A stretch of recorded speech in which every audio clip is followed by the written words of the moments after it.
اسمعوا أيضا من أمير وش يقول عن الجير. قول ها وش فيه. طبعا إيه؟ اغلب السيارات إيه؟ تجيك فجأة من لا شيء، يعني انت واثق في سيارتك ما سويت فيها شيء، يجي الجير كذا فجأة علق على نمرة إيه؟ ما يبدل. إيه؟ مثلا ثابت على الثاني على الثالث على الاول ما يبدل. إيه؟ تأكد من الفيش حق الجير نفسه. أيوة. طبعا سيارة تختلف، لكن تأكد من الفيش نفسه يكون مرتخي عن مكانه. أي وإذا رحت الكهربائيين وش يقولوا له؟ تبي غير ونقيه. يا ساتر. يا ساتر. يقول لك جير ولا توظيف. وهو كله فيش. هو يكلف فيش.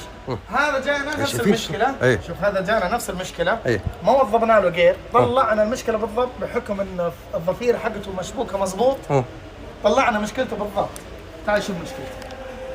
ووفرتم عليه كم المبلغ؟ وفرنا عليه 3000 ريال. يا ساتر. هذا من غير التوظيف. قول. ايوه هذا البدي بلف حق الجيم. ايوه تمام. عندك اللي هو 1 2 3 4 5 6 7. أيه؟ تمام. من ضمنها حق الريوس. هذا اذا علقت اذا توسخت فاهم علي ما تبدل نمره. دحين اللي فهمت. ايوه اي ما تبدل نمره. هذا كهرباء، بحكم انه كهرباء. ايوه ما يبدل يا نمره. ايش اللي نسويه؟ ننظفه تمام. أيه؟ ونطبقه ونرجعه تشتري سياره 100%. يا ولد هذا ما ندري عنه. اول مره ادري فيه. هذا يقول لك اغلبهم كلهم توظيف يقول لك. توظيف.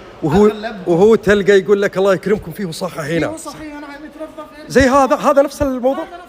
وكم وفرتم عليه؟ وفرنا عليه مبلغ وقدره، يعني غير هذه. أيه؟ يعني غير هذه بس 3000. امير قول امين. الله يكثركم السعوديه. يعطيك العافيه. حياك الله. طول لي عمرك. حياك الله.